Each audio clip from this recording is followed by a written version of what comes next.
organization for allowing me to be here today in New York City.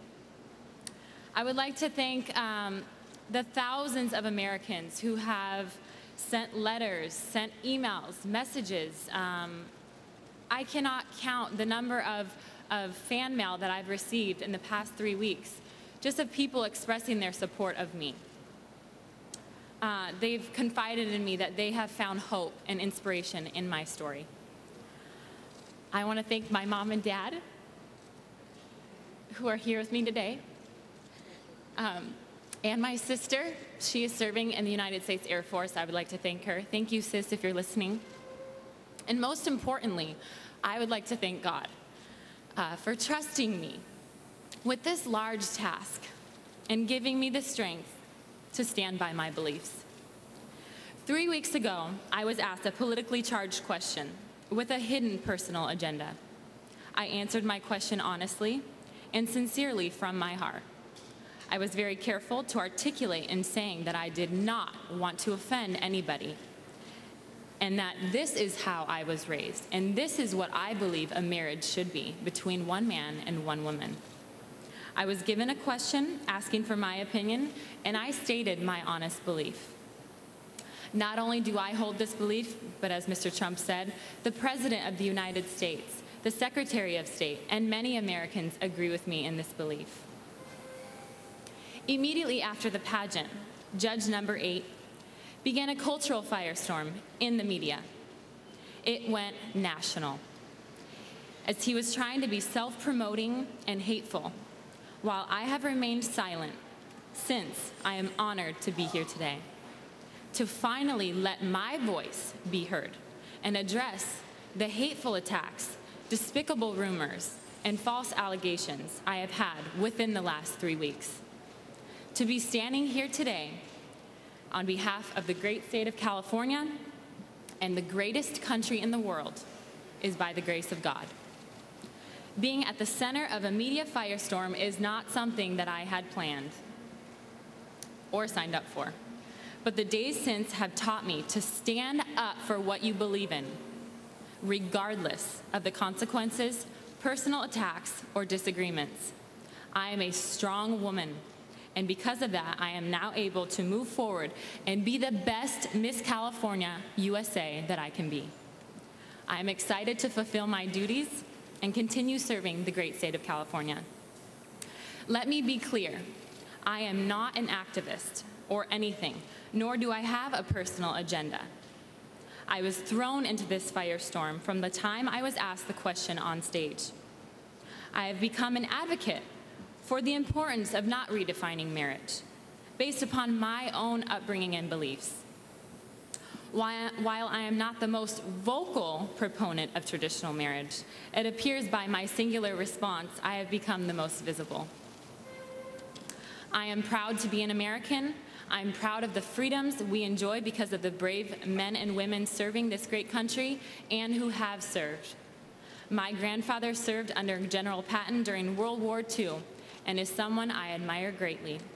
He never spoke about the Battle of the Bulge that he participated in as a rifleman or the honorary medals he received because of his bravery. But he did speak about the freedoms he fought for and taught me to never back down and never let anyone take those freedoms away from you. On April 19th, on that stage, I exercised my freedom of speech, and I was punished for doing so. This should not happen in America. It undermines the constitutional rights for which my grandfather fought for.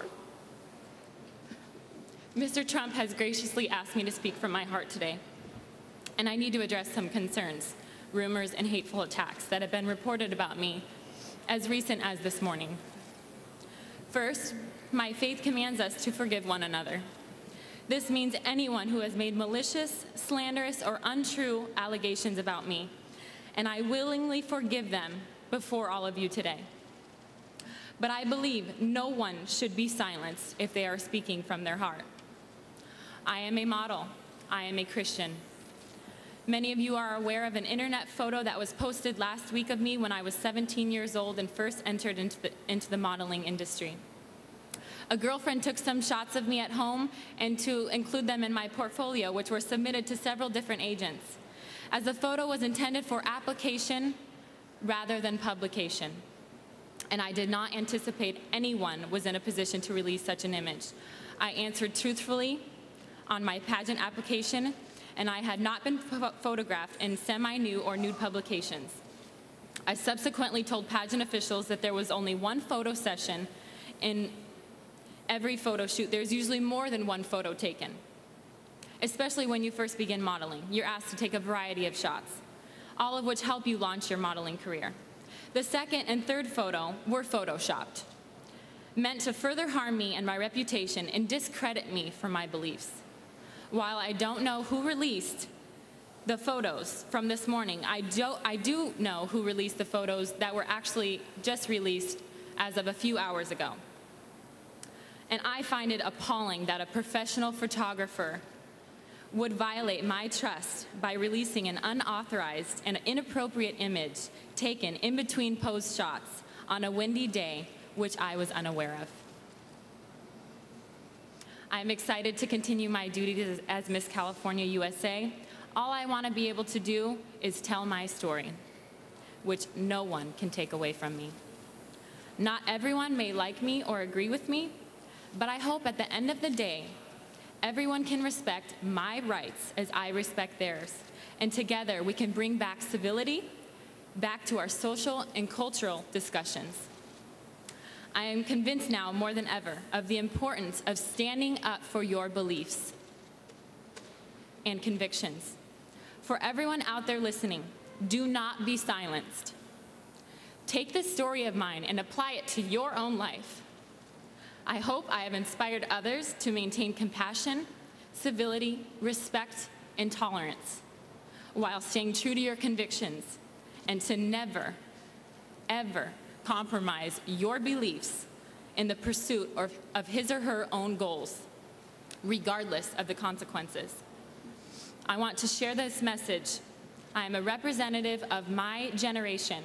Young adults and teenagers are greatly impacted by both media and culture, and I want to encourage them to maintain their integrity and not concede their values because of what they see or hear going on around them.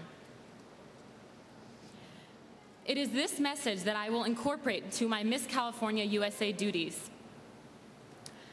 as the pageant has embraced my message of recognizing and respecting diversity. Think about how much better our society would be if we could just agree to disagree and show respect. As I wrap it up today, I want to reaffirm my commitment to the Miss California USA organization as we all come together in mutual faith and fair dealing. It has been a long journey for me, as you all know. But through all of this, I stand here before you today, a stronger woman than I was yesterday. And I am proud of that. Thank you very much. You were runner-up, correct? And was that because of the answer to the question? Were you targeted because of the way you answered that question? I can't give you an answer for that. I'm not sure. I do know that there was a personal hidden agenda there, and I just gave my honest answer. By who had the personal hidden agenda? Judge number 8. Judge number 8.